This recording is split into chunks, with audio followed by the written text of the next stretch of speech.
Hello everyone. तो कैसे हैं आप सभी लोग। स्वागत है आप सभी का आपके अपने यूट्यूब चैनल पर इंस्पेक्टर सुनील में। जी हाँ दोस्तों, आज हम लोग क्लास 10th हिंदी के गद्य खंड का पहला पार्ट जो कि है बातचीत, उसी का दोस्तों टॉप 30 ऑब्जेक्टिव जो कि आपके एग्जाम में बार बार पूछा जाता है, कितना बार पूछा गया और इस बार भी पूछा जा सकता है, वही क्वेश्चन को दोस्तों लेके आए हैं।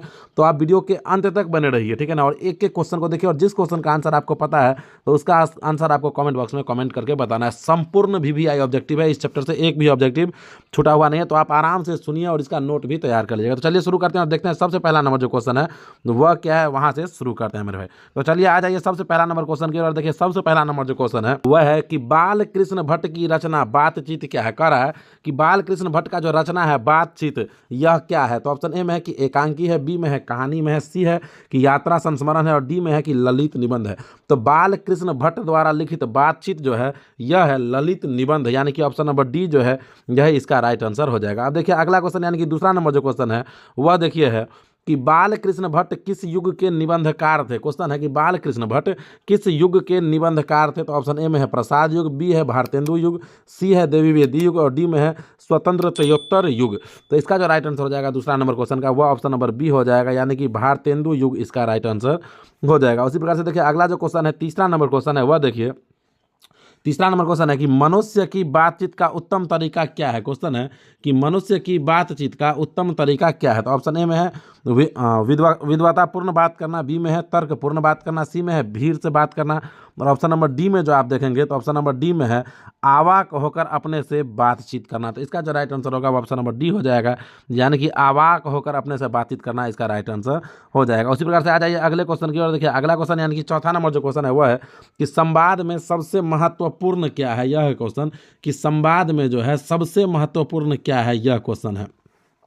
तो ऑप्शन ए में देखिए यहाँ पे है तर्क, बी में है जिज्ञासा, सी में है आत्मीयता और डी में है प्रवाहपूर्ण भाषा। तो इसका जो राइट आंसर हो जाएगा चौथा नंबर क्वेश्चन का वो ऑप्शन नंबर सी हो जाएगा, यानी कि आत्मीयता जो है यह इसका राइट आंसर हो जाएगा। उसी प्रकार से आ जाइए अगले क्वेश्चन की ओर। देखिए अगला क्वेश्चन यानी कि पांचवा नंबर जो क्वेश्चन है वह देखिए है कि बाल कृष्ण भट्ट का जन्म हुआ था। क्वेश्चन है कि बाल कृष्ण भट्ट का जन्म हुआ था। तो यहाँ पे आप देखेंगे कि ऑप्शन ए में जो है वह है 23 जून 1884 को, बी में है 23 जून 1844 को, सी में है 20 जुलाई 1902 को और डी में है 18 दिसंबर 1834 ईस्वी को। तो इसका जो राइट आंसर होने वाला है मेरे भाई वो ऑप्शन नंबर बी हो जाएगा, यानी कि 23 जून 1844 ईस्वी को इसका राइट आंसर हो जाएगा। जिस भी क्वेश्चन का आंसर आपको पता है तो उसका आंसर आपको मेरे बताने से पहले ही कमेंट बॉक्स में कमेंट करके बताना है मेरे भाई, ठीक है। तो चलिए अब आ जाते हैं अगले क्वेश्चन की ओर। देखिए अगला क्वेश्चन यानी कि छठा नंबर जो क्वेश्चन है वह देखिए है कि संयोगिता स्वयंवर रचना है। क्वेश्चन है कि संयोगिता स्वयंवर रचना है, ठीक है। तो यहाँ पे देखेंगे आप कि ऑप्शन ए में है अलकृष्ण भट्ट की। ऑप्शन ए में किसका है कि अलकृष्ण भट्ट की रचना है। ऑप्शन बी में देखेंगे तो है प्रताप नारायण मिश्र की, बी में है श्रीनिवास दास की और डी में है मैथिली शरण गुप्त की। तो इसका जो राइट आंसर होने वाला है छठा नंबर क्वेश्चन का ऑप्शन नंबर सी हो जाएगा, यानी कि श्रीनिवास दास की इसका राइट आंसर हो जाएगा। उसी प्रकार से देखिए अगला क्वेश्चन यानी कि सातवां नंबर जो क्वेश्चन है वह देखिए सातवां नंबर क्वेश्चन देखिए है सातवां नंबर क्वेश्चन देखिए है कि कौन सी रचना बाल कृष्ण भट्ट की नहीं है। इनमें से कौन सा रचना है जो बाल कृष्ण भट्ट का नहीं है। तो यहाँ पे देखिए ऑप्शन ए में है नूतन ब्रह्मचारी, बी में है 100 अजान एक सुजान, सी में है सद्भाव का भाव और डी में है परीक्षा गुरु। तो इसका जो राइट आंसर होगा इसका भी ऑप्शन नंबर डी हो जाएगा, यानी कि परीक्षा गुरु ही इसका राइट आंसर हो जाएगा। अब आ जाइए अगले क्वेश्चन की ओर। देखिए उसी प्रकार से अगला जो क्वेश्चन है वह देखिए आठवां नंबर क्वेश्चन है कि कौन सी रचना बाल कृष्ण भट्ट की है, यानी कि कह रहा है कि इसमें से कौन सा रचना है जो बाल कृष्ण भट्ट का है, ये है क्वेश्चन। तो यहाँ पे देखिए ऑप्शन ए में है कि रेल का विकट खेल, बी में है कछुआ धर्म, सी में है रेणुका और डी में है प्रचाय विद्या। तो इसका जो राइट आंसर होगा आठवां नंबर क्वेश्चन का ऑप्शन नंबर ए हो जाएगा, यानी कि रेल का विकट खेल इसका राइट आंसर हो जाएगा। उसी प्रकार से देखिए अगला क्वेश्चन यानी कि नौवां नंबर जो क्वेश्चन है वह देखिए है कि बालकृष्ण भट्ट ने कौन सा मासिक, क्वेश्चन है बालकृष्ण भट्ट ने कौन सा मासिक पत्र निकाला था। तो यहाँ पे आप देखेंगे कि ऑप्शन ए जो है वह है प्रताप, बी में है कर्मवीर, सी में है हिंदी प्रदीप और डी में है ज्योतोषणा। तो इसका जो राइट आंसर होगा वो ऑप्शन नंबर सी हो जाएगा, यानी कि हिंदी प्रदीप इसका राइट आंसर हो जाएगा। उसी प्रकार से आ जाइए अगले क्वेश्चन की ओर। देखिए अगला क्वेश्चन यानी कि 10वां नंबर जो क्वेश्चन है वह देखिए है कि बातचीत किस विद्या की रचना है। क्वेश्चन है कि बातचीत जो है यह किस विद्या की रचना है। तो ऑप्शन है आलोचना, बी है गीत, सी में है शोध और डी में है निबंध। तो इसका जो राइट आंसर होगा वो ऑप्शन नंबर डी हो जाएगा, यानी कि निबंध इसका राइट आंसर हो जाएगा। उसी प्रकार से आ जाइए अगले क्वेश्चन की ओर। देखिए अगला क्वेश्चन यानी कि 11वां नंबर जो क्वेश्चन है वह देखिए है कि रॉबिन्सन क्रूसो ने 16 वर्ष के उपरांत किसके मुख से एक बात सुनी थी। कह रहा है कि रॉबिन्सन क्रूसो ने 16 वर्ष के उपरांत किसके मुंह से एक बात सुना था? तो ऑप्शन ए में है फ्राइडे के, बी में है संडे के, सी में है एडिसन के और डी में है स्टील के। तो इसका जो राइट आंसर होगा ऑप्शन नंबर ए हो जाएगा, यानी कि फ्राइडे के इसका राइट आंसर हो जाएगा। जिस भी क्वेश्चन का आंसर आपको पता है तो आप कमेंट बॉक्स में कमेंट भी कर सकते हैं, और यदि आप वीडियो को लाइक करके चैनल को सब्सक्राइब नहीं किया है तो वीडियो को लाइक करके चैनल को सब्सक्राइब तो कर ही लीजिए। अब देखिए अगला क्वेश्चन है कि बातचीत शीर्षक निबंध के निबंधकार है। कहा कि बातचीत शीर्षक निबंध जो है इसका निबंधकार कौन है? तो ऑप्शन ए में है जयप्रकाश नारायण, बी में है मोहन राकेश, सी में है नामवर और डी में है बालकृष्ण भट्ट। तो इसका जो राइट आंसर होगा ऑप्शन नंबर डी हो जाएगा, यानी कि बालकृष्ण भट्ट इसका राइट आंसर हो जाएगा। उसी प्रकार से देखिए अगला क्वेश्चन यानी कि 13वां नंबर जो क्वेश्चन है वह है कि बातचीत के माध्यम से बालकृष्ण भट्ट क्या बोलना बतलाना चाहते हैं? कह रहा है कि बातचीत के माध्यम से बालकृष्ण भट्ट जो है वह क्या बतलाना चाहते हैं? तो ऑप्शन ए में है बातचीत की शैली, बी में है भाषण की शैली, सी में है संवाद की शैली और डी में है इनमें से कोई नहीं। तो इसका जो राइट आंसर होगा ऑप्शन नंबर ए हो जाएगा, यानी कि बातचीत की शैली इसका राइट आंसर हो जाएगा। उसी प्रकार से देखिए अगला क्वेश्चन यानी कि 14वां नंबर क्वेश्चन है कि भट्ट जी को किसने अंग्रेजी साहित्य के एडिशन और स्टील की श्रेणी में रखा है? तो यहाँ पे देखेंगे आप ऑप्शन ए में है हजारी प्रसाद द्विवेदी, बी में है डॉक्टर नागेंद्र, सी में है रामचंद्र शुक्ल और डी में है रामविलास शर्मा। तो इसका जो राइट आंसर होगा ऑप्शन नंबर सी हो जाएगा, यानी कि रामचंद्र शुक्ल जो है यही इसका राइट आंसर हो जाएगा। अब आ जाइए अगले क्वेश्चन की ओर। देखिए उसी प्रकार से अगला क्वेश्चन यानी कि 15वां नंबर है कि बालकृष्ण भट्ट का निवास स्थान कौन सा है? इसमें से बालकृष्ण भट्ट का निवास स्थान कौन सा है यह आपसे पूछ रहा है।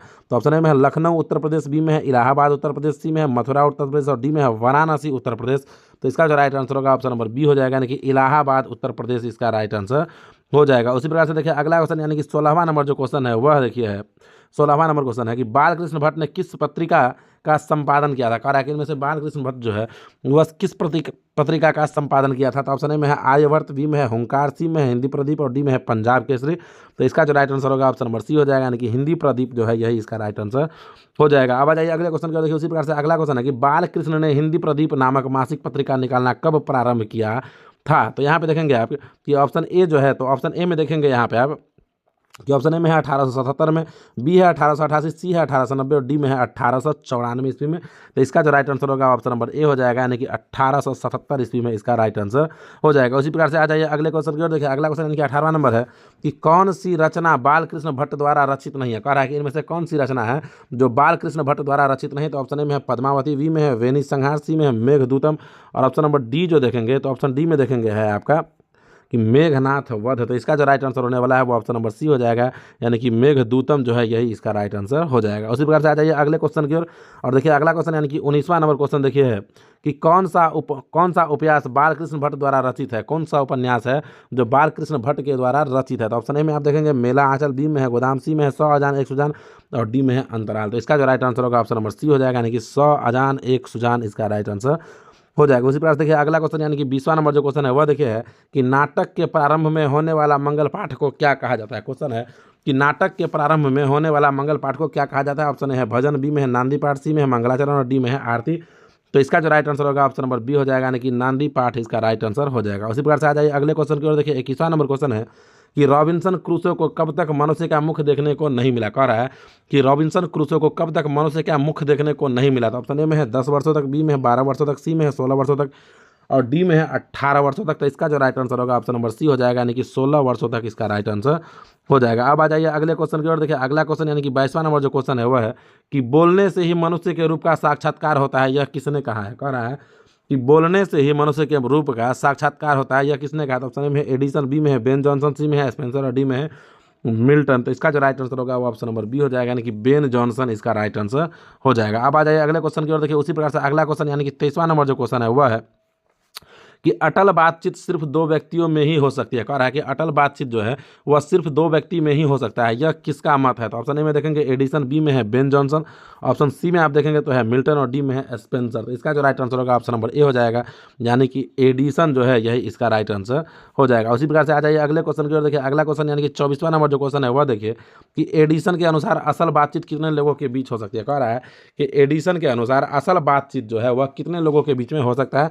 तो ऑप्शन ए में है 2, बी में है 3, सी में है 4, डी और डी में है 5। तो इसका जो राइट आंसर है वो ऑप्शन नंबर ए है, यानी कि कम से कम जो बातचीत असल बातचीत जो होगा वह 2 लोगों के बीच में होगा। उसी प्रकार से देखिए अगला क्वेश्चन यानी कि 25वां नंबर जो क्वेश्चन है वह है कि बातचीत से मन किस प्रकार का हो जाता है। कह रहा है कि बातचीत से मन जो है वह किस प्रकार का हो जाता है। तो ऑप्शन ए में है क्रोधपूर्ण, बी में है भारी और बोझिल, सी में है हल्का और स्वच्छ और डी में है इनमें से कोई नहीं।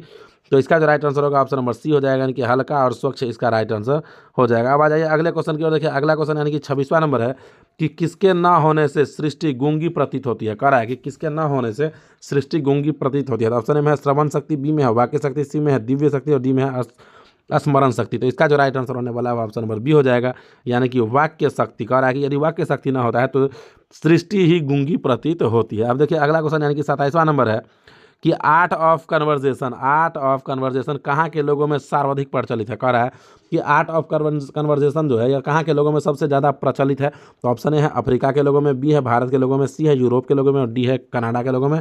तो इसका जो राइट आंसर होगा ऑप्शन नंबर सी हो जाएगा, यानी कि यू कहा जाता है कि यूरोप का जो लोग होता है ना उसका आर्ट ऑफ कन्वर्जेशन बहुत अच्छा है। अब देखिए अगला क्वेश्चन यानी कि 28वां नंबर जो क्वेश्चन है वह देखिए है कि बाल कृष्ण किस काल के रचनाकार है। बाल कृष्ण जो है वह किस काल के रचनाकार है। तो ऑप्शन में है आदिकाल, उसके बाद देखेंगे आपकी ऑप्शन बी में जो है ऑप्शन बी देखेंगे भक्ति काल, ऑप्शन बी में देखेंगे भक्ति काल है, सी में रीतिकाल है, डी में आधुनिक काल है। तो इसका जो राइट आंसर होगा ऑप्शन नंबर डी हो जाएगा, यानी कि आधुनिक काल इसका राइट आंसर हो जाएगा दोस्तों। तो इस प्रकार से दोस्तों हम लोग बातचीत का एक एक ऑब्जेक्टिव देख चुके हैं। तो आप कमेंट करके बताइए कि आपको वीडियो कैसा लगा है। यदि वीडियो अच्छा लगा है तो वीडियो को लाइक कर लीजिए, लाइक करना बिल्कुल भी नहीं भूलना है। उसके बाद चैनल को सब्सक्राइब भी कर लीजिए ताकि जैसे ही वीडियो आए तो आपके पास नोटिफिकेशन जाए। तो चलिए मिलते हैं फिर से किसी और नेक्स्ट वीडियो में। तो तक के लिए जय हिंद, जय भारत, जय बिहार।